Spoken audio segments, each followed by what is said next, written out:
বন্ধুত্ব কিছু মানুষের জীবনে এটা শুধু একটা শব্দ, কিন্তু আমার জীবনে এটা ছিল নিঃশ্বাসের মতো। সাদমান ছিল আমার সেই নিঃশ্বাস, আমার ভাই।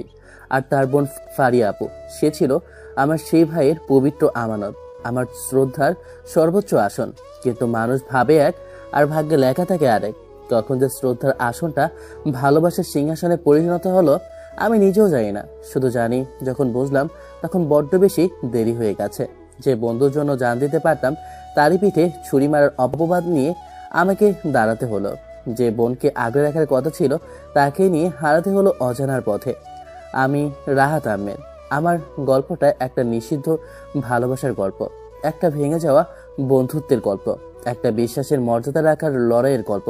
চলুন শুনে আসি কিভাবে আমার বন্ধুর সিনিয়র আপুটা একদিন সত্যি আমার বউ হয়ে উঠেছিল, আর আমি হয়ে গিয়েছিলাম আমার ভাই ও পরিবারের চোখে সবচেয়ে বড় বেঈমান।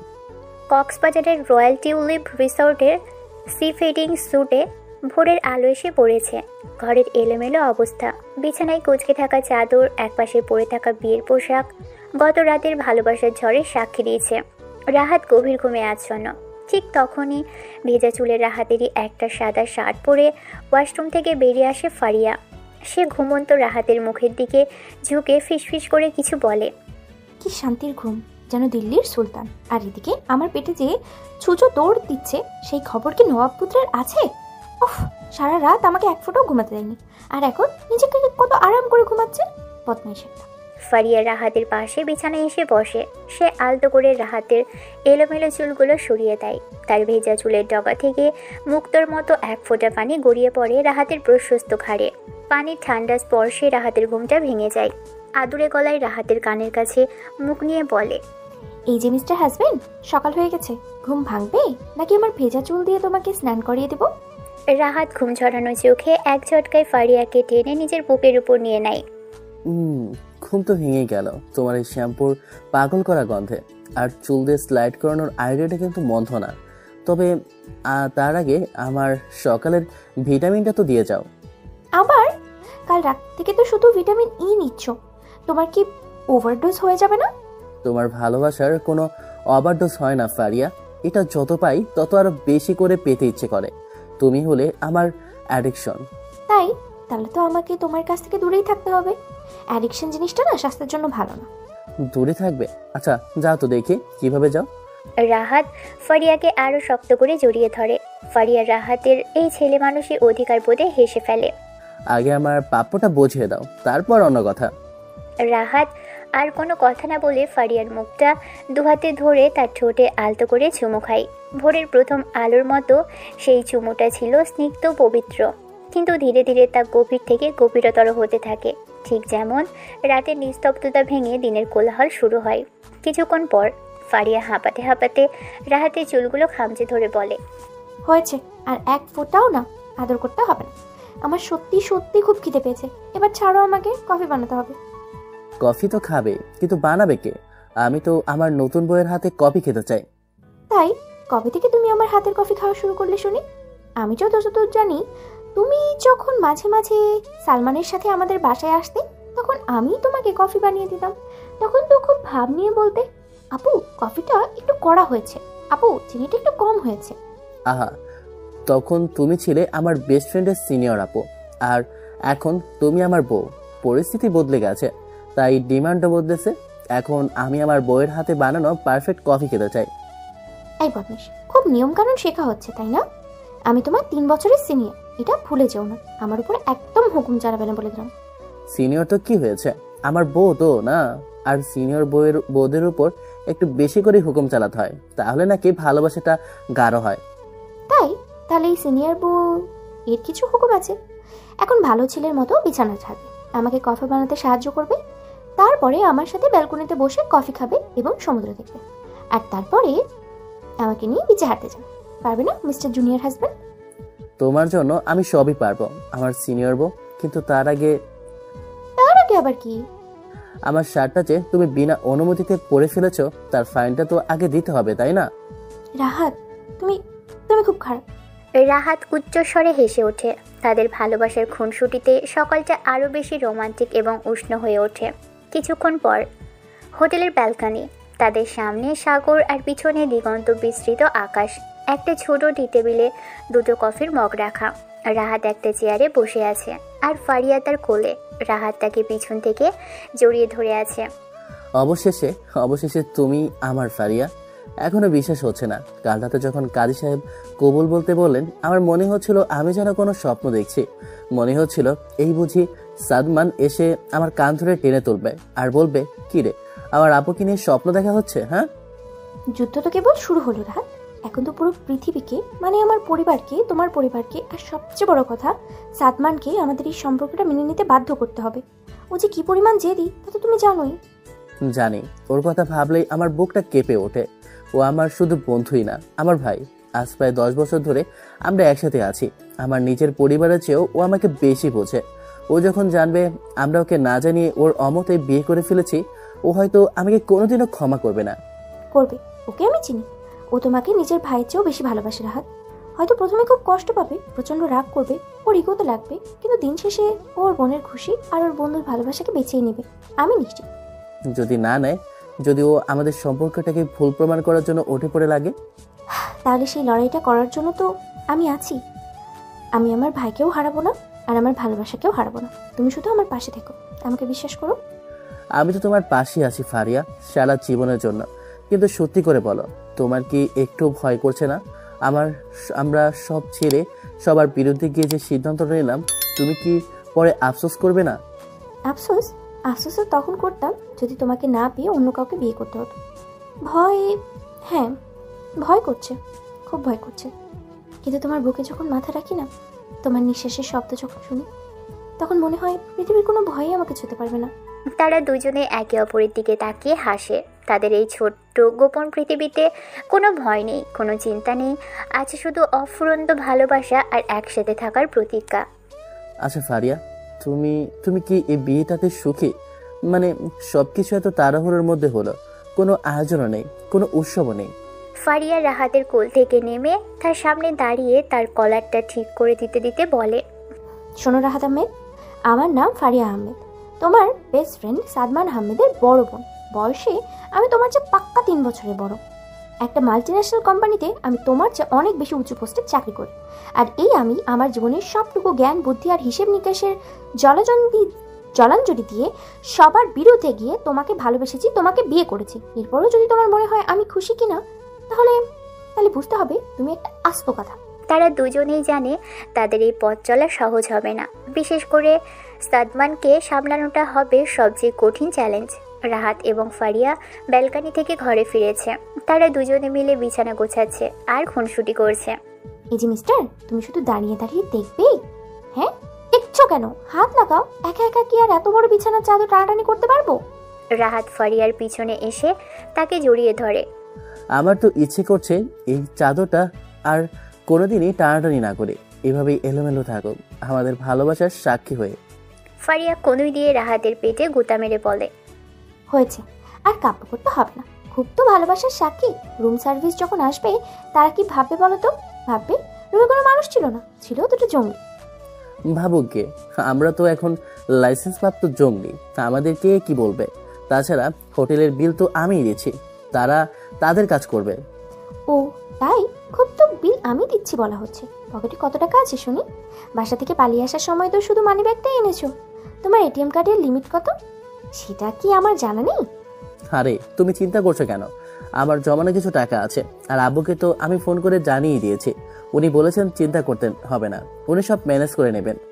তারা দুজন হাসতে হাসতে বিছানা গোছাচ্ছিল। ঠিক তখনই রাহাতের ফোনটা তীব্র স্বরে বেজে ওঠে। স্ক্রিনে সাদমান নামটা ভাইব্রেট করেছে। নামটি দেখার সাথে সাথে তাদের দুজনের মুখের হাসি মিলিয়ে যায়। ঘরের ভিতরের হাসি খুশি পরিবেশটা মুহূর্তেই থমথমে শীতল হয়ে যায়। সাদমান, ফোনটা আমাকে ধরতেই হবে পারিয়া, পালিয়ে থাকাটা কোনো সমাধান নয়। রাহাত কাঁপা কাঁপা হাতে ফোনটা রিসিভ করে স্পিকারে দেয়। হ্যালো সাদমান। ওই শুয়োরের বাচ্চা, তুই এখনো বেঁচে আছিস? আমি তো ভেবেছিলাম তুই এতক্ষণে লজ্জায় অপমানে মরেই গেছিস।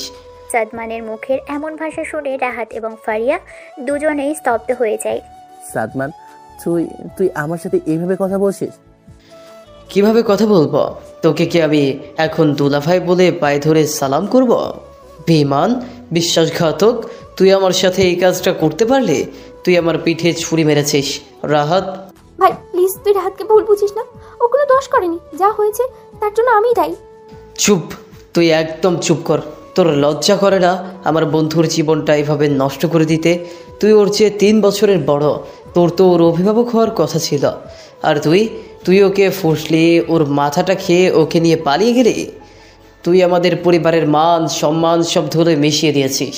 সাদমান, মুখ সামলে কথা বল। ফারিয়াকে একটা বাজে কথা বলবি না। ও তোকে কতটা ভালোবাসে তুই জানিস? আর আমি ওকে ফুসলাইনি। আমরা দুজনকে ভালোবাসি। আমরা বিয়ে করেছি।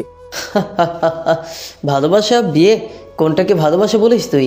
যে ছেলেটা আমার বাসায় থেকেছে, আমার প্লেটে খেয়েছে, আমার জামা কাপড় পরেছে, সেই ছেলেটাই যখন আমার বোনের দিকে খারাপ নজরে তাকায়, সেটাকে ভালোবাসা বলে না রাহাত, সেটাকে বলে নিমক হারামি।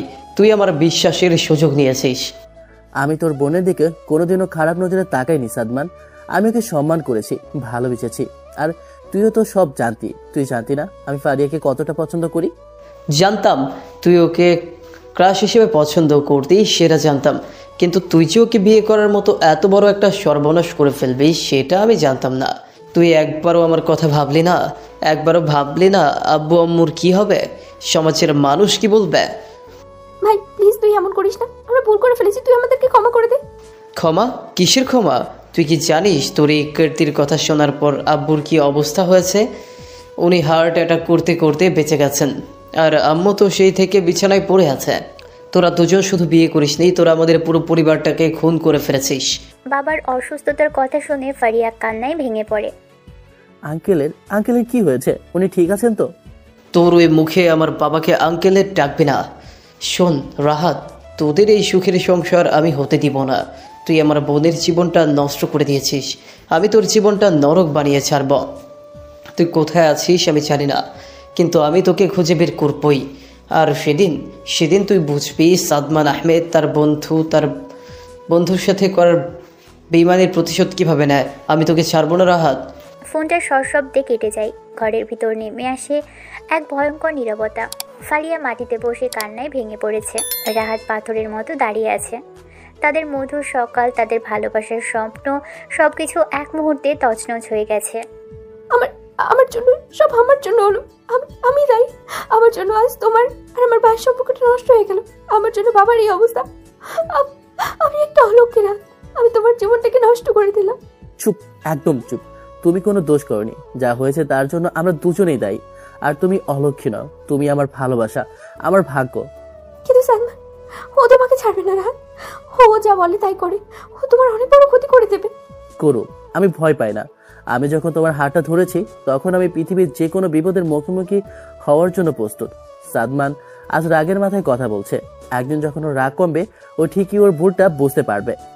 যদি না বুঝে তাহলে আমরা ওকে বোঝাবো, ভালোবাসা দিয়ে বোঝাবো। আচ্ছা, তোমার কি মনে হয় একবার আমি আর সাদমান মিলে তোমার প্রিয় ফুলদানিটা ভেঙে ফেলেছিলাম? তুমি সেদিন আমায় কি মারটাই না মেরেছিলে? মনে থাকবে না? তোমরা দুইজন এমন ভাবে একজন আরেকজনের উপরে দোষ চাপাচ্ছিলে যেন তোমরা ভাজা মাছটা উল্টা খেতে চান না।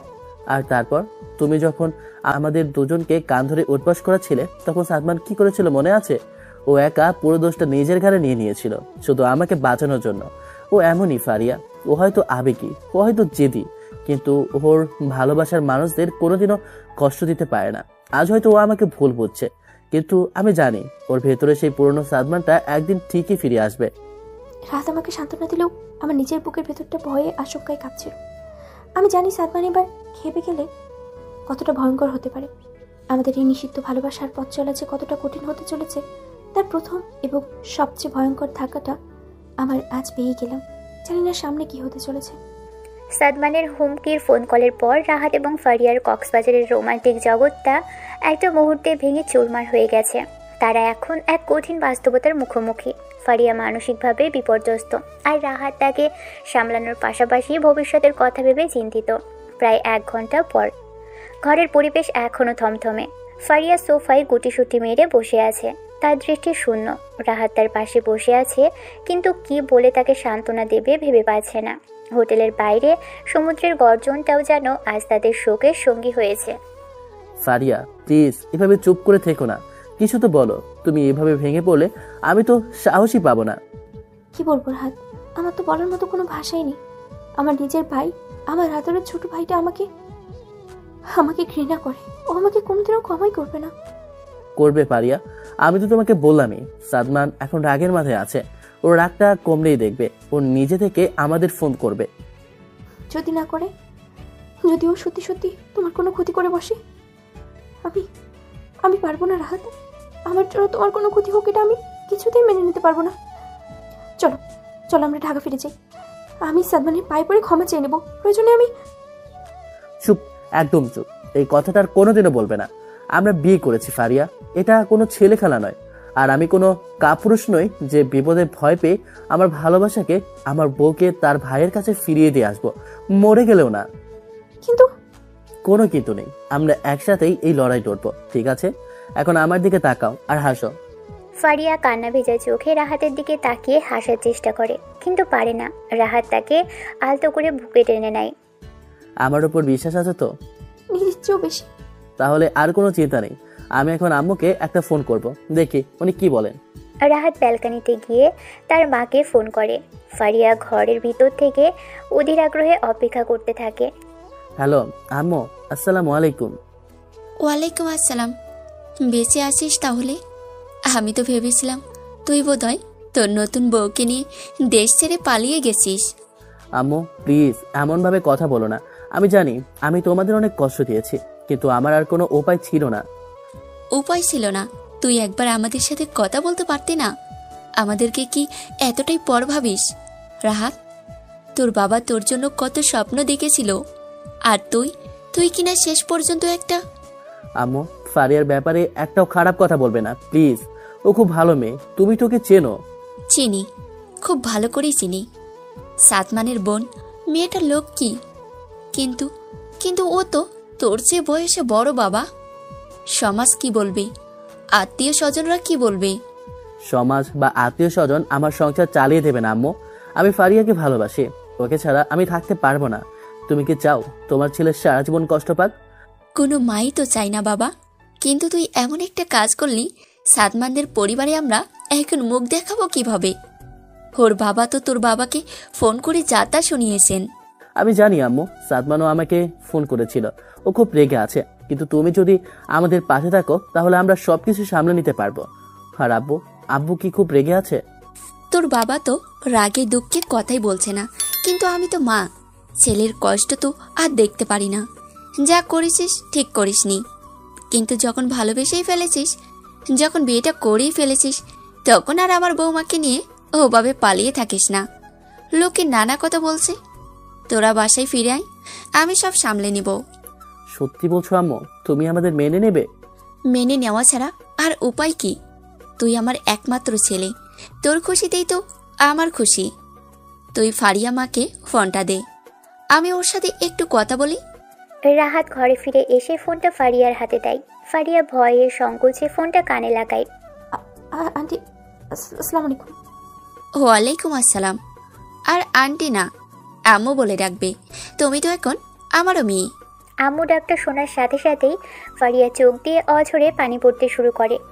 কাঁদছো কেন মা? আমি জানি তোমরা খুব ভয়ে আছো, কিন্তু ভয় পেও না, আমি তো আছি। তোমরা শুধু একে অপরের পাশে থেকো, আর আমার পাগল ছেলেটাকে একটু সামলে রেখো, ও খুব আবেগী। আমি আমি খুব লজ্জিত আম্মু। আমাদের জন্য আপনাদের অনেক অপমান সহ্য করতে হচ্ছে। দূর পাগলি, ছেলের বউ ঘরে আনলে একটু আধটু কথা তো শুনতেই হয়। তোমরা আর দেরি করো না, কালই ঢাকার বাসে উঠে পড়ো, সোজা আমাদের বাসায় আসবে, ঠিক আছে? জি আম্মু। পরের দিন বিকেলে ঢাকার কলাবাগান বাসস্ট্যান্ড। রাহাত আর ফারিয়া বাস থেকে নেমেছে, তাদের সাথে সামান্য লাগেজ। রাহাতের মুখে স্বস্তির হাসি, কিন্তু ফারিয়ার মুখে এখনো চিন্তার ছাপ। চলো এখান থেকে একটা সিএনজি নিয়ে নিই, আম্মু নিশ্চয়ই আমাদের জন্য অপেক্ষা করছে। কিন্তু রাহাত, তোমার কি মনে হয় এভাবে হুট করে তোমাদের বাসায় ওঠাটা ঠিক হবে? আঙ্কেল যদি আমাকে মেনে না নেন? আরে আম্মু তো আছেই, উনি সব ম্যানেজ করে নেবেন, তুমি একদম চিন্তা করো না। চলো তার আগে এটিএম বুথ থেকে কিছু টাকা তুলে নিই, পকেটে যা ছিল প্রায় সবই শেষ। তারা দুজন পাশের একটি এটিএম বুথে যায়। রাহাত তার কার্ডটা মেশিনে প্রবেশ করায়। বলো কত টাকা তুলবো, 10,000 নাকি 20,000? আজ আমার নতুন বউকে নিয়ে একটু শপিং করতে হবে তো।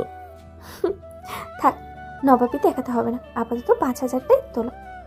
রাহাত পিন নাম্বার দিয়ে 5,000 টাকা টাইপ করে এন্টার বাটনে চাপ দেয়, কিন্তু স্ক্রিনে ভেসে ওঠে transaction declined, please contact your bank লেখাটি। কি ব্যাপার, ডিক্লাইন দেখালো কেন? নেটওয়ার্কের সমস্যা নাকি? সে আবার চেষ্টা করে, কিন্তু ফলাফল শূন্য। কি হয়েছে রাহাত, টাকা বের হচ্ছে না? না দাঁড়াও, আমি ব্যালেন্সটা চেক করে দেখি। সে ব্যালেন্স চেক করতে গিয়ে দেখে তার অ্যাকাউন্টে যথেষ্ট টাকা আছে। অ্যাকাউন্টে তো টাকা আছে, তাহলে সমস্যাটা কোথায়? দাঁড়াও, আমি অন্য ব্যাংকের কার্ডটা দিয়ে চেষ্টা করি। রাহাত তার অন্য কার্ডটি দিয়ে চেষ্টা করে, কিন্তু এবারও একই মেসেজ আসে। রাহাতের বুকের ভিতরটা ধক করে ওঠে। তার হঠাৎ করেই সাদমানের সেই হুমকিটার কথা মনে পড়ে যায়। আমি তোর জীবনটা নরক বানিয়ে ছাড়ব। কি হলো রাহাত, তোমার মুখটা এমন ফ্যাকাশে হয়ে গেল কেন? ফারিয়া, আমার ব্যাংক অ্যাকাউন্ট ফ্রিজ করে দেওয়া হয়েছে। ফ্রিজ মানে কিভাবে সম্ভব? সাদমান, এটা সাদমানেরই কাজ। ও বলেছিল ও আমাকে ছাড়বে না, ওর কথা রেখেছে ফারিয়া। ওর প্রথম চালটা চেলে দিয়েছে। রাহাত অসহায়ভাবে বুথের কাজের দেয়ালে মাথা ঠেকায়। যে ছেলেটা কিছুক্ষণ আগেও তার বউকে নিয়ে শপিং করার স্বপ্ন দেখছিল, সে এখন পুরোপুরি নিঃস্ব। তার অসহায় পরাজিত মুখটা দেখে ফারিয়ার বুকের ভিতরটা মোচড় দিয়ে ওঠে। রাহাতের হাতটা শক্ত করে ধরে বলে, এই কি হলো? একটা সামান্য ব্যাংক অ্যাকাউন্ট ফ্রিজ হওয়াতে তুমি এভাবে ভেঙে পড়লে? তুমি না আমাকে বললে তুমি কোনো কিছুই ভয় পাও না? এটা সামান্য ব্যাপার না ফারিয়া, তুমি বুঝতে পারছো না। সাদমান তোমার বাবার পাওয়ার ব্যবহার করা শুরু করেছে। ও যদি আমার ব্যাংক অ্যাকাউন্ট ফ্রিজ করতে পারে, তাহলে ও আমার পড়াশোনা, আমার কেরিয়ার সবকিছু ধ্বংস করে দিতে পারবে। আমি এখন কি করব? ফারিয়া তার ব্যাগ থেকে তার নিজের এটিএম কার্ডটা বের করে। কি করবে? আপাতত আমার কার্ডটা দিয়ে টাকা তুলবে, আর তারপর আমরা একসাথে বসে ভাববো এরপর কি করা যায়। সে তার কার্ডটা রাহাতের হাতে ধরিয়ে দেয়। রাহাতের চোখের দিকে তাকিয়ে দৃঢ় গলায় বলে, শোনো রাহাত, আমার জমানো কিছু টাকা আছে, খুব বেশি না, কিন্তু আমাদের দুজনের কয়েক মাস চলে যাবে। এর মধ্যে নিশ্চয়ই কোনো না কোনো একটা ব্যবস্থা হয়ে যাবে। আমি তোমাকে কথা দিচ্ছি, আমি তোমার পাশে আছি। আমরা দুইজন একসাথে থাকলে যে কোনো পরিস্থিতি সামনে নিতে পারবো, বুঝেছো?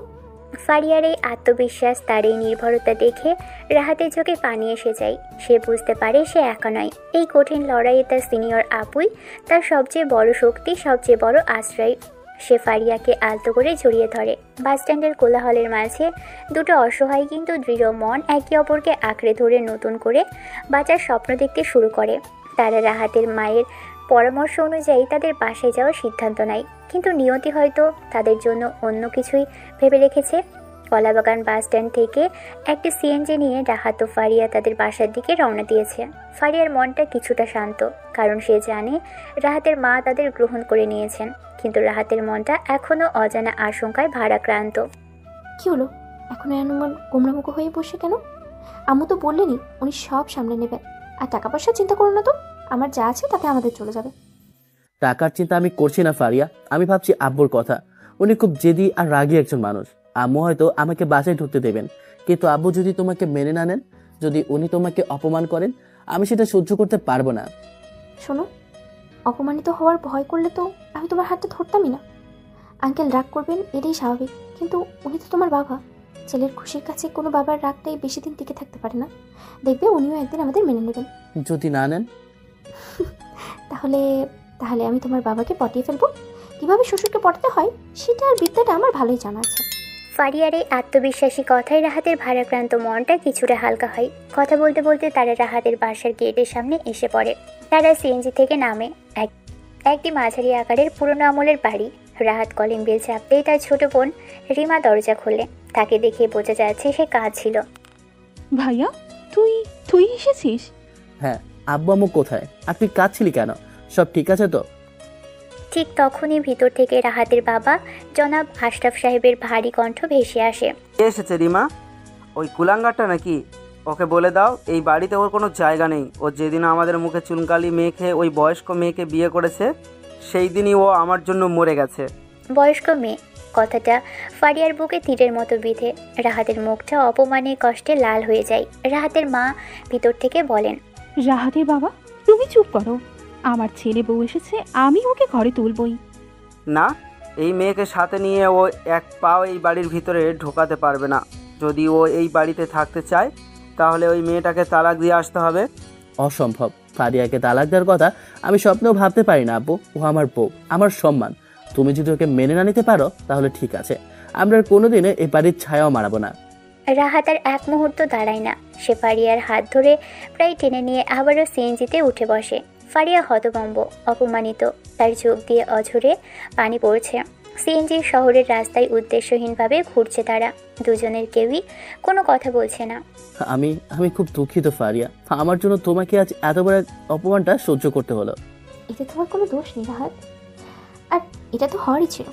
আমি তো আগে থেকেই প্রস্তুত ছিলাম, কিন্তু এখন আমরা কোথায় যাব? জানি না। সাদমান তো আমার সব পথই বন্ধ করে দিয়েছে। আমার বন্ধুদের বাসায় উঠতে পারবো না, কারণ ও হয়তো সেখানেও আগে থেকে খবর পৌঁছে দিয়েছে। আমার এক বান্ধবী আছে, ওর একটা ছোট ফ্ল্যাট খালি পড়ে আছে ধানমন্ডিতে। ওটা ভাড়া দেওয়ার জন্যই রেখেছিল। আমরা কি আপাতত ওখানে উঠতে পারি? 1 ঘন্টা পর ধানমন্ডির একটা পুরনো অ্যাপার্টমেন্টের বিল্ডিংয়ের 5 তলায় একটা ছোট 1 বেডরুমের ফ্ল্যাট। ঘরে আসবাবপত্র বলতে তেমন কিছুই নেই, শুধু একটা খাট আর কিছু পুরনো ফার্নিচার।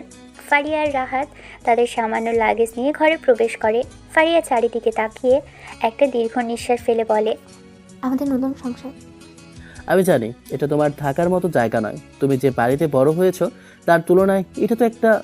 ফারিয়া রাহাতের মুখের উপর হাত রেখে বলে, চুপ, একদম চুপ। আমার কাছে বাড়ি মানে ইট পাথরের দেয়াল নয় রাহাত। আমার কাছে বাড়ি মানে তুমি তুমি যেখানে থাকবে সেটাই আমার রাজপ্রাসাদ। ফারিয়ার এই কথায় রাহাতের সব কষ্ট, সব অপমান যেন মুহূর্তেই উধাও হয়ে যায়। সে ফারিয়াকে বুকে জড়িয়ে ধরে। পরের দিন সকালে রান্না করে। ফারিয়া ইউটিউব দেখে ডিম ভাজার চেষ্টা করছে, কিন্তু ডিমটা প্যানে দেওয়ার সাথে সাথে পুরো কালো হয়ে যাচ্ছে। পুরো রান্নাঘরে ধোঁয়ায় ভরা। ওহ, একটা ডিমও ভাজতে পারি না আমি। আমি একটা অপদার্থ। ঠিক তখনই রাহাত ঘুম থেকে উঠে রান্নাঘরে আসে। ফারিয়ার এই করুণ অবস্থা দেখে সে হেসে ফেলে। কি ব্যাপার শেফ, আজ ব্রেকফাস্টে কি পোড়া ডিমের অমলেট খাওয়ানোর প্ল্যান করেছো নাকি নতুন কোনো রেসিপি? হাসবে না, একদম হাসবে না। আমি জীবনেও কোনোদিন রান্না করে ঢুকিনি। আর তুমি আমার সাথে মজা করছো? যাও নিজে বানিয়ে খাও। আরে আরে, রাগ করছো কেন? আমি তো মজা করছিলাম। রাহাত ফারিয়ার পিছন থেকে এসে তাকে আলতো করে জড়িয়ে ধরে। সে ফারিয়ার হাতটা ধরে তাকে ডিম ভাজা শেখাতে শুরু করে। দেখো, প্রথমে প্যানটা ভালো করে গরম করতে হয়, তারপর অল্প একটু তেল দিয়ে এভাবে ডিমটা ছাড়তে হয়। দেখলে কত সোজা? তোমার কাছে তো সবই সোজা, আমার কাছে তো জীবনটা কঠিন মনে হচ্ছে। আমি থাকলে তোমার কোনো কিছুই কঠিন মনে হবে না, কথা দিলাম। সেদিন সন্ধ্যায় রাহাত গোসল করে ভেজা তোয়ালেটা বিছানার উপরে ফেলে রেখেছে। ফারিয়া ঘর গোছাতে এসে এটা দেখে তেলে বেগুনে জ্বলে ওঠে। রাহাত, আয় রাহাত, এদিকে এসো। কি হয়েছে? চিৎকার করছো কেন? এটা কি? ভেজা তোয়ালেটা বিছানার উপরে কে রেখেছে? এটা কি তোমার তোয়ালে রাখার জায়গা? ইস, ভুলে রেখে দিয়েছি, সরি। সরি? প্রতিদিন এইভাবে তুমি একই ভুল করবে আর প্রতিদিন সরি বলবে? তোমার কি কোনো কাণ্ডজ্ঞান নেই? তুমি কি এখনো ভার্সিটির হোস্টেলের ছেলেদের সাথেই রয়ে গেছো? ভুলে যাও না, এখন তুমি একজন বিবাহিত পুরুষ। ভুলিনি তো, আর ভুলবো বা কিভাবে? আমার সামনে যে একজন সিনিয়র হেডমাস্টার সারাক্ষণ দাঁড়িয়ে থাকে, মনে হচ্ছে আমি বিয়ে করিনি, নতুন করে স্কুলে ভর্তি হয়েছি। তাই? তাহলে তো তোমাকে এখন প্রতিদিন হোমওয়ার্ক করতে হবে। কি হোমওয়ার্ক? এই যে ঘর গোছানো, বাজার করা, আর তোমার বউকে অনেক অনেক ভালোবাসা আদর করা। পারবে না? রাহাত ফারিয়ার কোমর জড়িয়ে ধরে তাকে নিজের দিকে টেনে নিয়ে বলে, বাকিগুলো পারবো কিনা জানি না, তবে শেষের হোমওয়ার্কটা দুটো আমি খুব ভালো করেই করতে পারবো ম্যাডাম। ম্যাডাম। তাদের এই মিষ্টি সাংসারিক খুনসুটির মধ্যে দিয়েই তাদের কঠিন সংগ্রামের জীবনটা এগিয়ে যেতে থাকে। এই ছোট্ট অগোছালো বাসাটাই তাদের ভালোবাসার সাক্ষী হয়ে ওঠে। তারা বুঝতে পারে বাইরের ঝড় যত বড়ই হোক না কেন, ঘরের ভিতরে যদি ভালোবাসা আর বোঝাপড়া থাকে তাহলে যে কোনো পরিস্থিতি সামলে নেওয়া যায়। তাদের ভাড়া বাসায় প্রায় 1 মাস কেটে গেছে। ফারিয়ার জমানো টাকা প্রায় শেষের দিকে। রাহাত মরিয়া হয়ে চাকরি খুঁজে।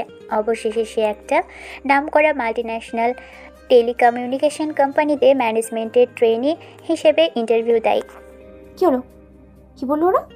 ফোন করেছিল ফারিয়া, ওরা আমাকে সিলেক্ট করেছে, ফাইনাল রাউন্ডের জন্য ডেকেছে। HR ম্যানেজার তো আমার প্রেজেন্টেশন দেখে দারুণ ইমপ্রেস। উনি বললেন এই চাকরিটা আমার পাওয়ার সম্ভাবনায় সবচেয়ে বেশি। রাহাত ঘরে প্রবেশ করে তার মুখে রাজ্যের খুশি। ফারিয়া চিৎকার করে খুশিতে রাহাতকে জড়িয়ে ধরে বলে, আলহামদুলিল্লাহ, আমি জানতাম তুমি পারবে। আমার হাজবেন্ড বলে কথা, তাকে কি আর কেউ হারাতে পারে? সব তোমার জন্য হয়েছে ফারিয়া। তোমার সাপোর্ট না থাকলে আমি তো সেদিনই ভেঙে পড়তাম। চাকরিটা হয়ে গেলেই দেখো, আমি তোমাকে আর এই ছোট বাসায় রাখবো না। আমরা একটা সুন্দর বড় বাসায় উঠবো। তোমার জন্য একটা আলাদা স্টাডি রুম থাকবে, একটা বারান্দা থাকবে, সেখানে তুমি গাছ লাগাবে। হয়েছে হয়েছে, আর স্বপ্ন দেখতে হবে না, আগে চাকরিটা তো পাও, তারপর দেখা যাবে। এখন আমাকে নামাও, আমার মাথা ঘুরছে। রাহাত ফারিয়াকে নামিয়ে দিয়ে তার কপালে চুমু খেয়ে বলে, আজ রাতে কিন্তু কোনো পড়াশোনা নেই, আজ শুধু সেলিব্রেশন হবে। চলো, আজ আমি তোমাকে আমার নিজের হাতে রান্না করে খাওয়াবো। তুমি রান্না করবে? সর্বনাশ, তাহলে তো আমাকে আজ রাতেই না খেয়ে মরতে হবে।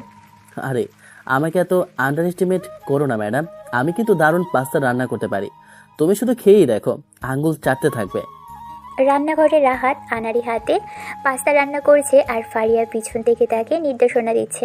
তাদের খুনসুটি আর হাসাহাসিতে ছোট রান্নাঘরটা ভরে উঠেছে। এই লবণ কি 1 কেজি পরিমাণ ঢেলে দিবে নাকি? পরিমাণ মতো দাও।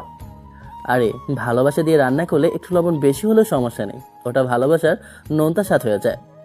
হয়েছে, আর ডায়লগ দিতে হবে না, এখন সরো, আমি দেখছি। একদম না, আজ আমি রান্না করব। রাহাত ফারিয়াকে পিছন থেকে জড়িয়ে ধরে, তার ঘাড়ে মুখ রাখে। আচ্ছা ফারিয়া, আমাদের যদি কোনোদিন অনেক টাকা হয়, তখনও কি তুমি আমার জন্য এভাবে রান্না করে আসবে? তখনও কি আমরা এইভাবে একসাথে খুনসুটি করব? টাকা দিয়ে কি হবে রাহাত? আমাদের শুধু তোমাকেই চা। তোমার সাথে এই ছোট্ট রান্নাঘরে পান্তা রান্না করার মধ্যেই যে সুখ আছে না, তা হয়তো 5 স্টার হোটেলের ডিনারেও নেই। আমি তোমাকে খুব ভালোবাসি ফারিয়া। আমিও। তারা একে অপরের দিকে তাকিয়ে থাকে। রান্নাঘরের হালকা আলোয় তাদের চোখ দুটো ভালোবাসায় চিকচিক করতে থাকে। পাস্তাটা চুলাই পুড়ে যাবে মনে হচ্ছে। যাক, রাহাত ফারিয়াকে আলতো করে কোলে তুলে নেয় এবং বেডরুমের দিকে এগিয়ে যায়। সে রাতে তাদের ভালোবাসা, তাদের স্বপ্ন আর তাদের ভবিষ্যতের আশা সব কিছু মিলেমিশে একাকার হয়ে যায়। 2 দিন পর ফাইনাল ইন্টারভিউয়ের দিন। রাহাত খুব স্মার্টলি তৈরি হয়ে বেরিয়ে যাচ্ছে। ফারিয়া তার টাইটা ঠিক করে দিচ্ছে। একদম টেনশন করবে না, আত্মবিশ্বাসের সাথে সব প্রশ্নের উত্তর দেবে। মনে রাখবে তুমিই সেরা। আমার সাথে যখন তুমি আছো তখন আমার আর কোনো টেনশন নেই, দোয়া করো। সেদিন সন্ধ্যায় রাহাত বিধ্বস্ত পরাজিত মুখে বাসায় ফিরে। তার চোখ দুটো লাল, কাঁধ দুটো ঝুলে পড়েছে। ফারিয়া তার এই অবস্থা দেখে ভয় পেয়ে যায়। রাহাত, কি হয়েছে তোমার এই অবস্থা কেন? ইন্টারভিউ ভালো হয়নি? কোনো উত্তর না দিয়ে সোফায় ধপ করে বসে পড়ে। কি হলো, কথা বলছো না কেন? ওরা তোমাকে কিছু বলেছে? চাকরিটা আমার হয়নি ফারিয়া। হয়নি মানে? কেন? কি বলছিল ওরা? ওরা আমার ক্যারেক্টার নিয়ে প্রশ্ন তুলেছে। বলেছে আমি নাকি একজন চরিত্রহীন সুবিধাবাদী ছেলে, যে কিনা নিজের বেস্ট ফ্রেন্ডের বোনের সাথে। ওরা বলেছে আমার মতো একজন অনৈতিক ছেলেকে তারা তাদের কোম্পানিতে রাখতে পারবে না। কথাগুলো শোনার সাথে সাথে ফারিয়ার পায়ের নিচে মাটি সরে যায়। সে বুঝতে পারে এর পিছনে কে আছে। সৎমন। হ্যাঁ, ওর কথা রেখেছে ফারিয়া। ও আমার জীবনটা নরক বানিয়ে ছাড়বে। ও আমার কেরিয়ারটা শুরু হওয়ার আগেই শেষ করে দিল। আমি এখন কি করব? আমি কোন মুখে আর অন্য কোথাও চাকরির জন্য যাব? রাহাত আর নিজেকে সামলাতে পারে না। সে সোফায় মুখ গুজে শিশুর মতো কান্নায় ভেঙে পড়ে। এই প্রথম ফারিয়া রাহাতকে এতটা অসহায়, এতটা পরাজিত হতে দেখলো। সে রাতেই রাহাত কিছু খায়নি। সে বারান্দার অন্ধকারে একা একা চেয়ারে বসে আছে। ফারিয়া একটা প্লেটে খাবার নিয়ে তার পাশে এসে বসে। একটু খেয়ে নাও রাহাত, সেই সকাল থেকে কিচ্ছু খাওনি। আমার খিদে নেই। আমার দিকে তাকাও। রাহাত তার দিকে তাকাতেই ফারিয়া তার ভেজা চোখ দুটো দেখতে পায়। এভাবে ভেঙে পড়লে চলবে? তুমি না বলেছিলে তুমি যে কোনো পরিস্থিতির জন্য প্রস্তুত? আমি প্রস্তুত ছিলাম ফারিয়া, কিন্তু আমি ভাবতে পারিনি সাদমান এত নিচে নামতে পারে। ও শুধু আমার চাকরিটাই কারেনি, ও আমার আত্মসম্মানটাও ধুলে মিশিয়ে দিয়েছে। আমি কি সত্যি তোমার যোগ্য ফারিয়া? আমি তো তোমাকে একটা ভালো জীবনও দিতে পারছি না। তোমার মতো একটা মেয়ে যে কিনা নিজের পায়ে দাঁড়িয়েছিল, তাকে আজ আমার জন্য। চুপ, একদম চুপ। আরেকটা বার যদি এই কথা বলেছো না, তাহলে কিন্তু খুব খারাপ হয়ে যাবে। কে বলেছে তুমি আমাকে ভালো জীবন দিতে পারছো না? ফারিয়া চেয়ার থেকে নেমে রাহাতের পায়ের কাছে মেঝেতে বসে পড়ে। রাহাতের হাতটা নিজের 2 হাতের মধ্যে নিয়ে বলে, আমার জন্য ভালো জীবন মানে তার দামি গাড়ি বা বড় বাড়ি নয় রাহাত। আমার জন্য ভালো জীবন মানে তুমি। তোমার পাশে থাকাটাই আমার কাছে পৃথিবীর সবচেয়ে বড় চাকরি। তোমার এই বুকে মাথা রেখে ঘুমানোর জন্য, এই বুকে ঘুমানোর মধ্যে যে শান্তিটা আছে না, তা তো পৃথিবীর কোনো ঐশ্বর্যের মধ্যেই নেই। একটা চাকরি চলে গেলে তো কি হয়েছে? 1000টা চাকরি তোমার জন্য অপেক্ষা করছে। আর যদি কোনো চাকরি নাও হয় তাহলে আমরা কোনো আফসোস নেই আমার। আমি চাকরি করব, আর তুমি না হয় আমার হাউস হাজব্যান্ড হয়ে থাকবে, আমার তাতে কোনো আপত্তি নেই। ফারিয়ার এই নিঃস্বার্থ ভালোবাসা, তার এই অগাধ বিশ্বাস দেখে রাহাতের চোখ দুটো আবারও পানিতে ভরে ওঠে। সে চেয়ার থেকে নেমে ফারিয়াকে টেনে তুলে নিজের বুকে জড়িয়ে ধরে। আমি তোমাকে ডিজার্ভ করি না ফারিয়া, তুমি সত্যিই একটা পরী। করি কি করি না সেটা আমি বুঝবো, তুমি শুধু আমাকে কথা দাও তুমি আর কোনো দিনই ভেঙে পড়বে না। আমরা দুজন একসাথে আছি, এটাই আমাদের সবচেয়ে বড় শক্তি। আমরা এই লড়াইটা জিতবই। বারান্দার অন্ধকারে দুটো পরাজিত কিন্তু ভালোবাসায় পূর্ণ মন একে অপরকে আঁকড়ে ধরে নতুন করে শক্তি সঞ্চয় করতে থাকে। তারা জানে তাদের পথটা এখনও অনেক কঠিন, কিন্তু তারা এটাও জানে তারা একা নয়। সেই রাতের গভীর প্রহর, তাদের ভাড়া বাসার ছোট বেডরুম। রাহাত অনেক কান্নাকাটির পর ক্লান্ত হয়ে ফারিয়ার কোলে মাথা রেখে ঘুমিয়ে পড়েছে। তার মুখে এখনও লেগে আছে শুকিয়ে যাওয়া অশ্রুর দাগ। ফারিয়া নির্ঘুম চোখে তার ঘুমন্ত মুখের দিকে তাকিয়ে আছে।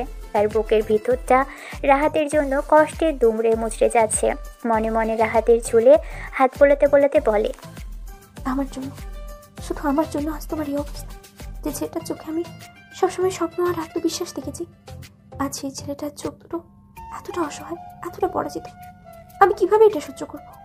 সাদমান, আমার ছোট ভাই, সে কিভাবে এতটা নিষ্ঠুর হতে পারলো? যে বন্ধুটার জন্য সে একসময় জীবন দিতে পারতো, আর সেই তার জীবনটা ধ্বংস করে দেওয়ার জন্য উঠে পড়ে লেগেছে। ফারিয়া খুব সাবধানেই রাহাতের মাথাটা বালিশে রেখে বিছানা থেকে নামে। তার ঘুম আসছে না। সে তাদের সামান্য জিনিসপত্রের মধ্যে রাখা একটা পুরনো বাক্স খোলে, যে বাক্সটা সে তার বাসা থেকে পালিয়ে আসার সময় সাথে করে নিয়ে এসেছিল। এর ভিতরে আছে তার ছোটবেলার কিছু স্মৃতি, তার আর সাদমানের বেড়ে ওঠার মুহূর্ত। বাক্সটা খুলতেই সবার উপরে রাখা একটা বাঁধানো ফটো অ্যালবাম তার চোখে পড়ে। সে অ্যালবামটা হাতে নিয়ে সোফায় এসে বসে। টেবিল ল্যাম্পের আবছে আলোয় সে পাতা উল্টাতে শুরু করে। প্রথম কয়েকটা পাতা জুড়ে শুধু তার আর সাদমানের ছবি। তার আঙুল ধরে সাদমানের প্রথম হাঁটতে শেখা, তার কোলে বসে সাদমানের প্রথম আইসক্রিম খাওয়া, স্কুলে যাওয়ার প্রথম দিন। প্রতিটি ছবি যেন এক একটি জীবন্ত গল্প। ফারিয়ার চোখ দুটো ভিজে ওঠে। কত ভালোবাসতাম তোকে ভাই, তুই ছিলি আমার খেলার সাথে, আমার একমাত্র বন্ধু। আর আজ আজ তুই আমার সবচেয়ে বড় শত্রু হয়ে গেলি। সে অ্যালবামের পাতা উল্টাতে থাকে। হঠাৎ একটা নির্দিষ্ট পাতা এসে তার চোখ আটকে যায়। অ্যালবামের সেই পাতা যেখানে দুটো ছবি। প্রথম ছবিতে 10-12 বছর বয়সী সাদমান আর রাহাত, দুজনের গায়ে স্কুলের ইউনিফর্ম, কাঁধে ব্যাগ। তারা এক অপরের কাঁধে হাত রেখে হাসি মুখে দাঁড়িয়ে আছে। দ্বিতীয় ছবিতে তারা দুজনে পুকুরে সাঁতার কাটছে, একে অপরের দিকে পানি ছিটিয়ে দিচ্ছে। তাদের মুখের হাসিটা এতটাই নির্মল, এতটাই প্রাণবন্ত যে কেউ বলে দিবে তাদের সম্পর্কটা বন্ধুর চেয়েও বেশি কিছু। তোদের এই বন্ধুটা তো আমি নিজের চোখেই দেখেছি। রাত যখন প্রথম আমাদের বাসায় এলো, তোরা দুইজন যেন একে অপরকে খুঁজে পেয়েছিলি। একজন আরেকজনকে ছাড়া চলতেই পারতি না। রাতের মা যখন ওকে হোস্টেলে দিতে চেয়েছিল, তুই তো আব্বুকে বলে কয়ে ওকে আমাদের বাসায় রেখে দিয়েছিলি। বলেছিলি রাহাত আমার ভাই, ও আমাদের সাথেই থাকবে। তাহলে আজ কি হলো ভাই? আজ সেই ভাইয়ের জীবনটাতেই তুই আগুন লাগিয়ে দিচ্ছিস। ফারিয়া ছবিটার পিছন দিকটা দেখতে পাই। সেখানে সাদমানের কাঁচা হাতের লেখায় কিছু একটা লেখা। রাহাত আর আমি, তারিখ 10 মে 2008। আব্বু বলে রাহাত নাকি আমার বন্ধু, কিন্তু আমি জানি ও আমার ভাই। রক্তের সম্পর্ক না থাকলেও আমরা ভাই। লেখাটা পড়ার সাথে সাথে ফারিয়া নিজেকে ধরে রাখতে পারে না। তার এতক্ষণ ধরে চেপে রাখা কান্নাটা যেন বাঁধ ভেঙে বেরিয়ে আসে। সে অ্যালবামটা বুকে জড়িয়ে ধরে শিশুর মতো কাঁদতে শুরু করে। তার কান্নার শব্দে রাহাতের ঘুম ভেঙে যায়। ফারিয়া, কি হয়েছে? কাঁদছো কেন? শরীর খারাপ লাগছে?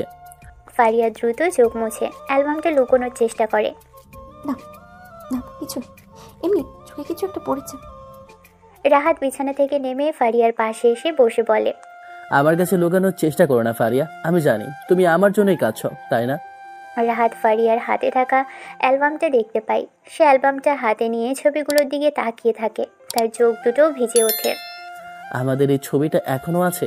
আমি তো ভেবেছিলাম হারিয়ে গেছে। না, হারায়নি, কিন্তু কিন্তু এই ছবির মানুষগুলো হয়তো হারিয়ে গেছে রাহাত। সাদমানটা যে এতটা বদলে যাবে আমি কখনো ভাবতেও পারিনি।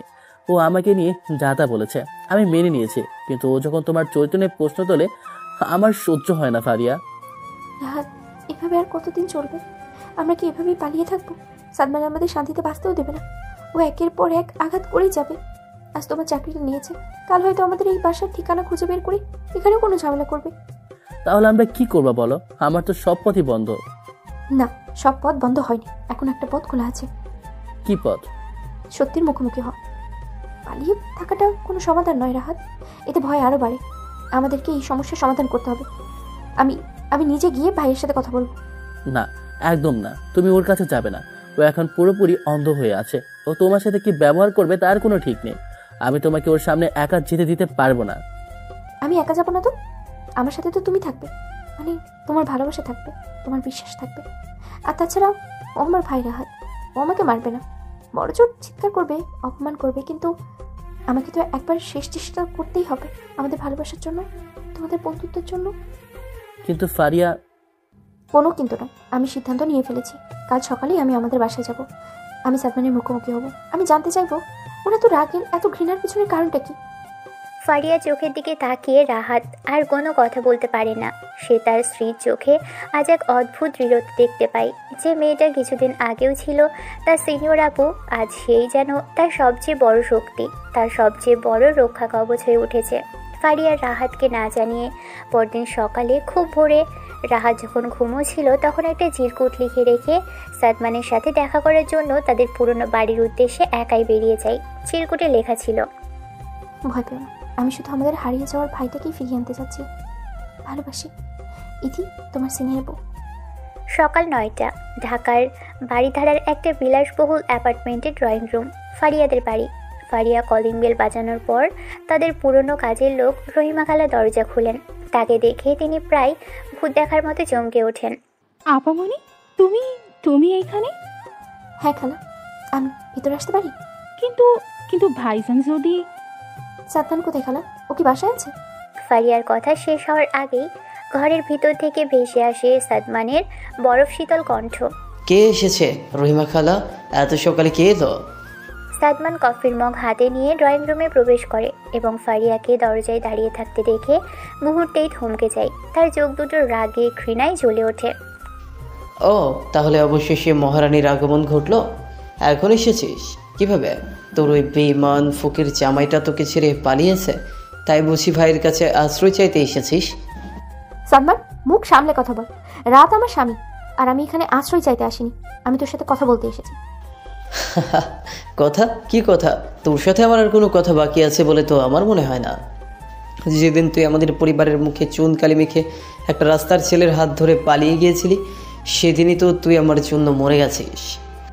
আমি মরিনি সাদমান, আমি বেঁচে আছি, আর খুব ভালোভাবেই বেঁচে আছি। আর রাহাত কোনো রাস্তা ছিল নয়, ও তোর বেস্ট ফ্রেন্ড ছিল, এখন আর নয়। এখনও আমার জীবনের সবচেয়ে বড় শত্রু। যে আমার পিঠে ছুরি মারে সে আমার বন্ধু হতেই পারে না। ও তোকে কোনো ছুরি মারেনি। আমরা দুজন দুজনকে ভালোবেসেছি, বিয়ে করেছি, এটাই কি আমাদের অপরাধ? ভালোবাসা? ছি, এই শব্দটা তোর মুখে মানায় না। তুই যদি সত্যিই ভালোবাসতি তাহলে তুই আমাদের কথা ভাবতি, আব্বু আম্মুর কথা ভাবতি, আমাদের বিজনেসের কথা ভাবতি। তুই একটা স্বার্থপর ফারিয়া, তুই শুধু নিজের কথাই ভেবেছিস। আমি যদি স্বার্থপর হতাম তাহলে আমি আজ এখানে আসতাম না। আমি তোদের বন্ধুত্বের সম্পর্কটা বাঁচানোর জন্য এসেছি। তুই কেন এমন করছিস? তুই তো এমন ছিলি না। তুই তো রাহাতকে নিজের ভাইয়ের চেয়েও বেশি ভালোবাসতি। বাসতাম, কিন্তু সেই ভালোবাসার চক্ষু নয়। ও একটা লোভী সুবিধাবাদী। ও জেনে শুনেই তোকে ফাঁদে ফেলেছে, শুধু আমাদের সম্পত্তি দখল করার জন্য। মিথ্যে কথা। রাহাত এমন ছেলেই না। ও যদি লোভী হতো তাহলে ওর জমানো টাকার সংসার চালাতো না। ও যদি সুবিধাবাদী হতো তাহলে ও তোর হুমকির ভয়ে চাকরিটা হারিয়ে এভাবে ভেঙে পড়তো না। ও, তাহলে আমার পাঠানো ছোট্ট উপহারটা ঠিকমতো পৌঁছেছে। এটা তো শুধু শুরু ফারিয়া। আমি তোদের জীবনটা এমন নরক বানিয়ে দিব যে তোরা দুজন একে অপরের মুখ দেখতেও ঘৃণা করবি। কেন কেন তুই এত ঘৃণা করছিস আমাদের ভাই? কি ক্ষতি করেছি আমরা তোর? শুধু ভালোবেসেছি, এটাই আমাদের পাপ? হ্যাঁ, এটাই তোদের পাপ। তুই জানিস আমি তোর জন্য কি স্বপ্ন দেখেছিলাম? তুই জানিস আমি কার সাথে তোর বিয়ের কথা প্রায় পাকা করে ফেলেছিলাম? আমার জানা দরকার আছে, দরকার আছে। চৌধুরী গ্রুপের মালিক আরমান চৌধুরীর সাথে। ছেলেটা তোকে এক ঝলক দেখেই পাগল হয়ে গিয়েছিল। তুই জানিস সেই বিয়েটা হলে আমাদের ফ্যামিলি বিজনেস আজ কোথায় চলে যেত? আমরা পুরো দেশের টেক্সটাইল মার্কেটটা দখল করে নিতাম।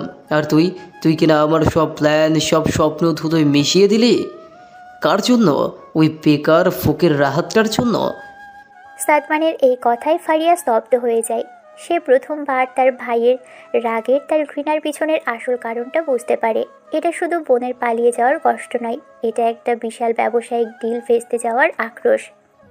তার মানে তুই আমাকে, তোমার নিজের বোনকে একটা ব্যবসায়িক পণ্য ভেবেছিলি? তুই আমাকে বিক্রি করে দিতে চেয়েছিলি সাদমান? বিক্রি না, আমি তোর ভবিষ্যৎ সুরক্ষিত করতে চেয়েছিলাম। আমি চেয়েছিলাম তুই যেন রানীর মতো থাকিস। রনির মতো? আমি কি এখন কষ্টে আছি?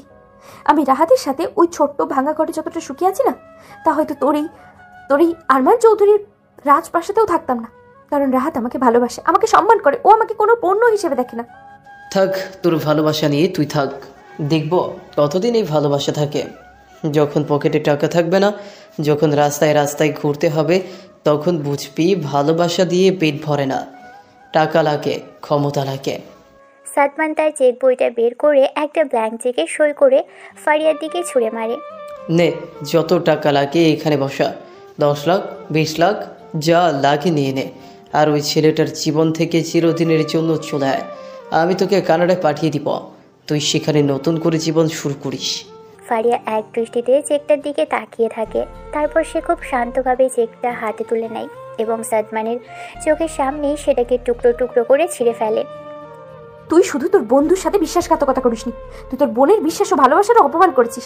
তোর এই টাকার আমার কোনো প্রয়োজন নেই। আমার স্বামী হয়তো গরিব হতে পারে, কিন্তু সে আত্মসম্মানহীন নয়, আর আমিও তার স্ত্রী। আজ থেকে তোর সাথে আমার সব সম্পর্ক শেষ। ফারিয়ার এক মুহূর্ত সেখানে দাঁড়ায় না, সে হনহন করে দরজা দিয়ে বেরিয়ে যায়। সাদমান স্তব্ধ হয়ে তার যাওয়ার পথের দিকে তাকিয়ে থাকে। তার রাগী অহংকারী মুখের আড়ালে প্রথমবারের মতো এক অদ্ভুত অনুশোচনার ছাপ ফুটে ওঠে। ফারিয়া চোখ দিয়ে অঝরে পানি ঝরছে, কিন্তু তার পদক্ষেপ দৃঢ়, আত্মবিশ্বাসী। সে বাড়ির মূল দরজার দিকে এগিয়ে যাচ্ছে।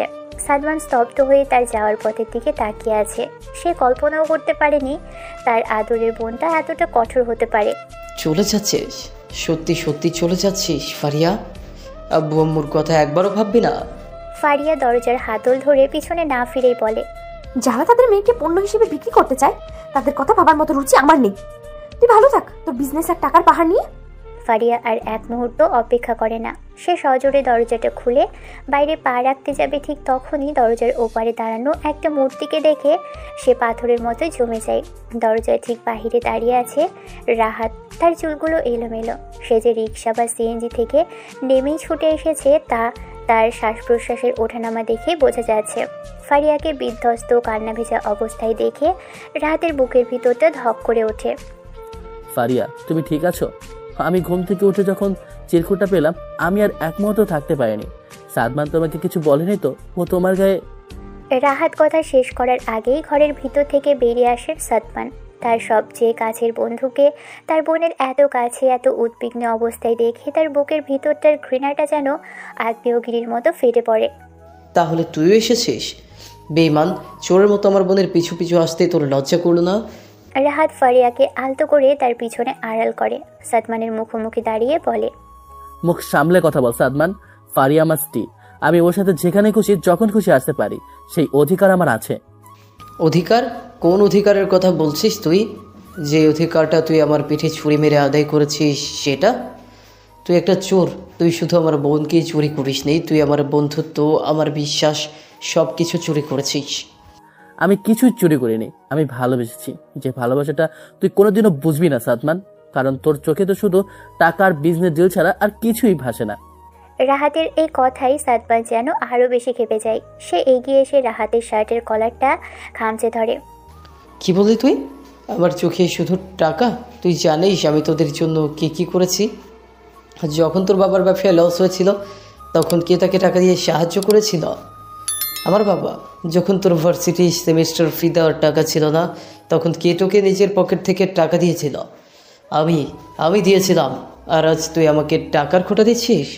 হ্যাঁ দিচ্ছি, কারণ তুই সেই সাহায্যের বিনিময়ে আমার জীবনটা কিনে নিতে চেয়েছিলি। তুই তোর বন্ধুত্বের দাম চেয়েছিলি আমার ভালোবাসার বিনিময়ে। তুই তোর বোনকে ভালোবাসিস না সাদমান, তুই ওকে একটা ব্যবসায়িক পণ্য হিসেবে ব্যবহার করতে চেয়েছিলি। আরমান চৌধুরীর সাথে ওর বিয়ে দিয়ে তুই নিজের বিজনেস বড় করতে চেয়েছিলি। সি, তোকে আমার বন্ধু ভাবতে লজ্জা করছে। তোকে এসব কে বলেছে? আমার জানার দরকার নেই কে বলেছে। আমি শুধু এইটাই জানি যে বন্ধু তার নিজের বোনের সুখে যে বিজনেস ডিলকে বড় দেখে, সে আর যাই হোক বন্ধু নামের যোগ্য নয়। তুই একটা ব্যবসায়ী সাদমান, একটা নিচু মনের ব্যবসায়ী। হ্যাঁ, আমি ব্যবসায়ী। আর তুই তুই কি একটা বেকার, একটা ফকির নিজামাই, যার নিজের ব্যাংক অ্যাকাউন্ট চালানোর মতো ক্ষমতাও নেই। আমার বোনকে তুই খাওয়াবে কে? আমার বাবার টাকায় তো তোদের সংসার চলে। কথাগুলো বলেই সাদমান তার মানিব্যাগ থেকে এক বান্ডিল টাকা বের করে রাহাতের বুকের উপর ছুঁড়ে মারে।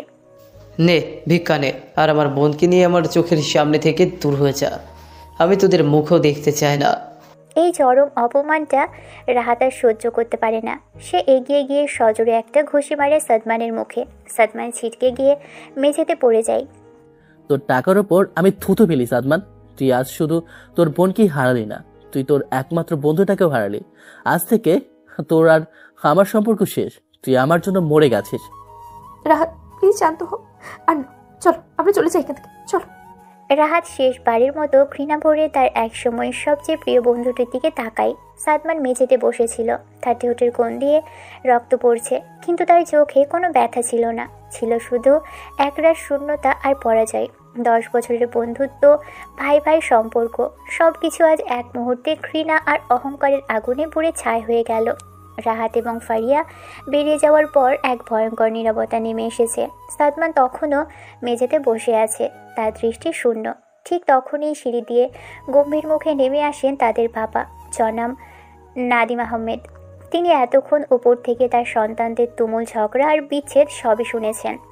তাহলে শেষ পর্যন্ত তোরা বন্ধুকে মারামারি করলি আর নিজের বোনকে বাড়ি থেকে বের করে দিলি? এই শিক্ষা আমি তোকে দিয়েছি সাদমান? আব্বু, তুমি ঠিকই শুনেছ। ওই রাহাত একটা বেমান, ও আমাদের পিঠে ছুরি মেরেছে। আর ফারিয়া আপু, ও তো আমাদের মান সম্মান সব ধুলে মিশিয়ে দিয়েছে।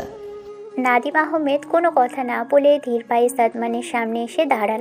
তারপর সজোরে একটা চড় মারেন তার গালে। চড়ের শব্দে পুরো বাড়িটা যেন কেঁপে ওঠে। আব্বু, তুমি আমাকে মারলে ওই রাহাতটার জন্য, যে আমাদের...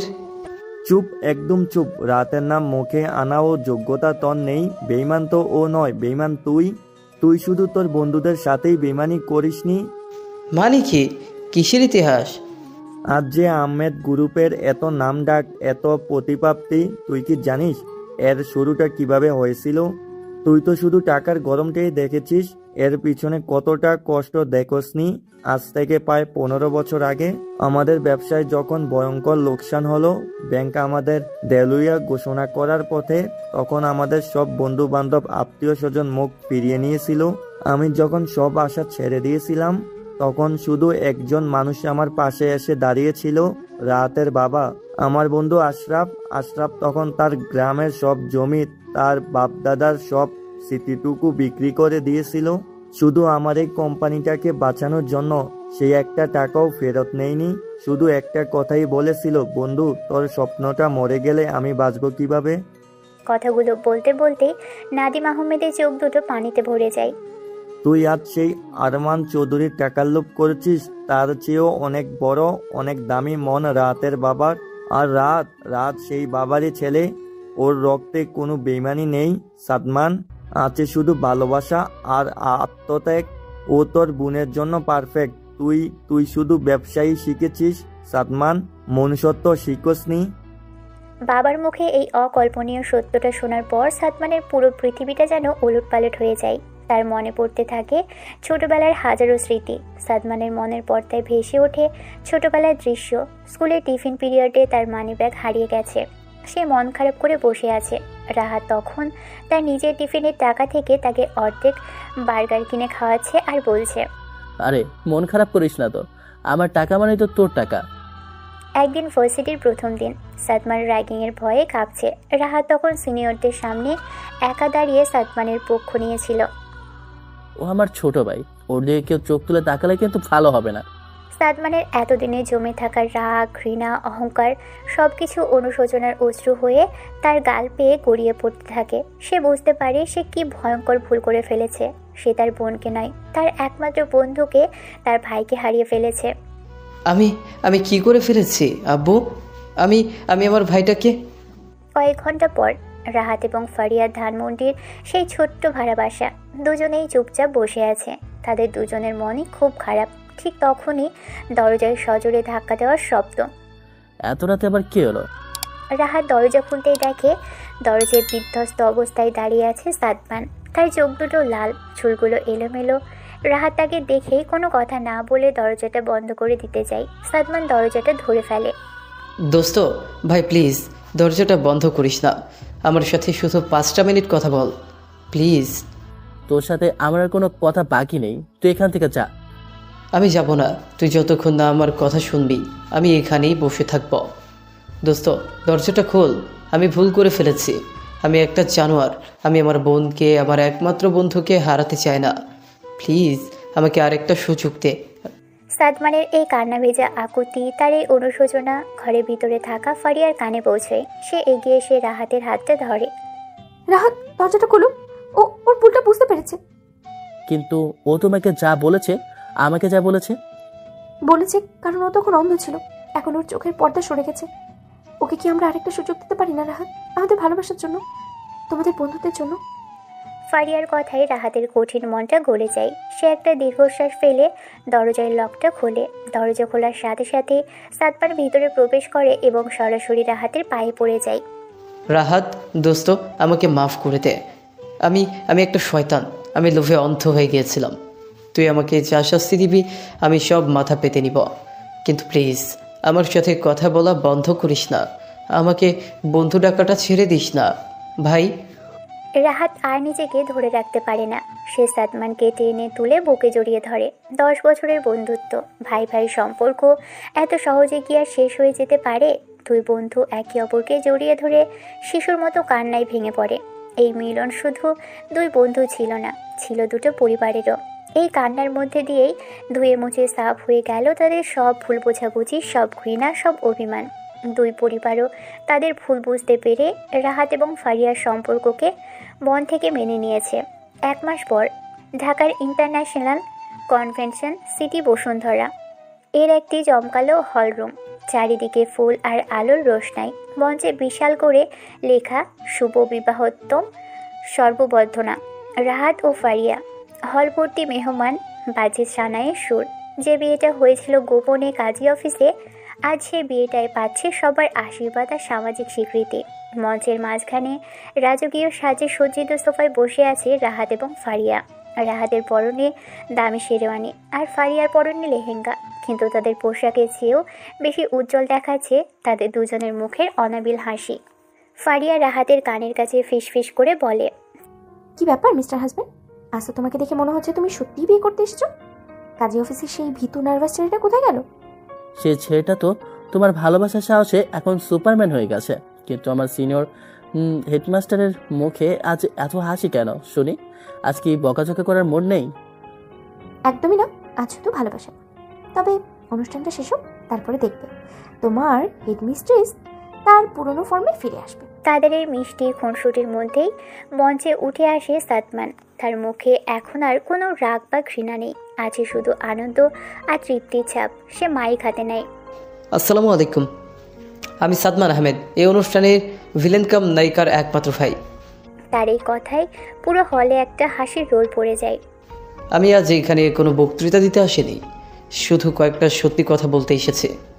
কিছুদিন আগেও আমি এই সম্পর্কটার ঘোর বিরোধী ছিলাম। আমি আমার বেস্ট ফ্রেন্ডকে ভুল বুঝেছিলাম, আমার বোনকে কষ্ট দিয়েছিলাম।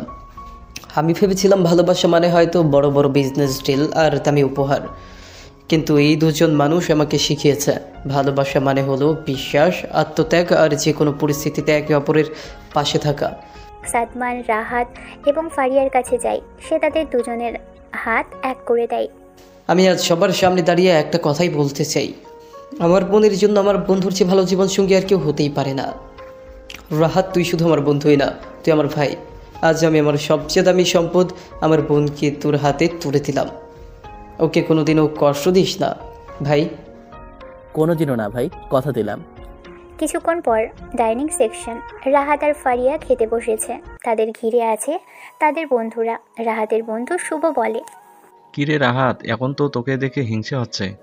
দোষ, কি সুন্দর ভাবি পেলি, আর আমাদের কপালে তো। একদম ফারিয়া, তুই কিন্তু খুব লাকি, রাহাতের মতো এমন একটা হ্যান্ডসাম হাজবেন্ড পেয়েছিস। হ্যান্ডসাম তো বটেই, কিন্তু যে পরিমাণ অগোছালো আর অলস সেটা তো আর তোরা জানিস না। এখনো তোয়ালেটা বিছানার উপরই রাখে। কি আমি অলস? আর তুমি যে সকালে উঠতে গিয়ে 10 বার অ্যালার্ম বন্ধ করো, সেটার কি হবে? আমি না ডাকলে তো তোমার দুপুর হয়ে যায়। মিথ্যে কথা, আমি মোটেও দেরি করে উঠি না। আর তুমি আমার প্লেট থেকে কাবাবটা নিলে কেন? কোথায় নিলাম? তুমি তো আমারটা নিলে। তাদের এই ছেলে মানুষই ঝগড়া দেখে দুই পরিবারের সবাই হাসতে থাকে। রাহাত মজা করে ফারিয়ার কানটা আলতো করে মলে দেয়। রাহাতের বাবা আশরাফ সাহেব বলেন, দেখেছো নাদিম, ছেলে মেয়ে দুটো যেন এখনো সেই ছোটই রয়ে গেছে। থাক না বিআই সাহেব, এভাবেই ওরা সারা জীবন একসাথে হাসি খুশি থাকুক, এটাই তো আমরা চাই। অনুষ্ঠানের শেষে রাত প্রায় 2টো। রাহাত এবং ফারিয়া তাদের নতুন সাজানো গোছানো ফ্ল্যাটে ফিরে এসেছে। এই ফ্ল্যাটটা তাদের দুই বাবা মিলে তাদের জন্য উপহার হিসেবে কিনে দিয়েছেন। ঘরের ভিতরটা ফুল আর মোমবাতির আলো সাজানো। রাহাত দরজাটা বন্ধ করে দিয়েই ফারিয়াকে পিছন থেকে আলতো করে জড়িয়ে ধরে ফারিয়ার কাঁধে মুখ রেখে বলে, অবশেষে সব ঝড় থেমে গেল, তাই না? এখন শুধু শান্তি। রাহাত ফারিয়াকে আলতো করে কোলে তুলে নেয় এবং বেডরুমের দিকে এগিয়ে যায়। ফারিয়াকে বিছানায় নামিয়ে দিয়ে তার মুখের দিকে তাকিয়ে বলে, এবার তার কোনো যুদ্ধ নেই, তাই না আমার সিনিয়র বউ? ফারিয়া রাহাতের টাইয়ের নটটা খুলতে খুলতে একটা দুষ্টু হাসি দিয়ে বলে, যুদ্ধ তো কেবল শুরু হলো মিস্টার হাজবেন্ড। এখন থেকে সারা জীবন তোমাকে আমার কথা শুনে আমার নিয়মেই চলতে হবে, পারবে তো? তোমার জন্য আমি সবই পারবো। তাহলে আমার প্রথম হুমকিটা শোনো। বলো আমার মহারানী। আমাকে ভালোবাসো রাহাত, এমনভাবে ভালোবাসো যেন আমাদের এই কয়েক মাসের সব কষ্ট, সব চোখের জল ভালোবাসার বৃষ্টিতে ধুয়ে যায়। রাহাত আর কোনো কথা বলে না। সে ফারিয়ার মুখের উপর ঝুঁকে পড়ে। তাদের এই মিলন ছিল শুধু দুটো শরীরের নয়, ছিল দুটো যুদ্ধজয়ী আত্মার। যে সম্পর্কটা শুরু হয়েছিল সমাজের ভয়ে লুকোচুরির মধ্য দিয়ে, আজ সেই সম্পর্কটাই পেয়েছে পূর্ণতার স্বীকৃতি। তাদের প্রতিটা স্পর্শে ছিল একে অপরের প্রতি তীব্র ভালোবাসা, বিশ্বাস আর নির্ভরতা। তারা একে অপরের মধ্যে খুঁজে পাচ্ছিল তাদের ভালোবাসার সেই কাঙ্ক্ষিত আশ্রয়, যার জন্য তারা এতগুলো দিন লড়াই করেছে। বাইরের পৃথিবীর সব কোলাহল থেমে গিয়ে তাদের ছোট্ট পৃথিবীতে তখন শুধু বেজে চলেছিল ভালোবাসার সিম্ফনি। বন্ধু সিনিয়র আপুটা আজ সত্যিই তার রোমান্টিক বইয়ে পরিণত হয়েছে।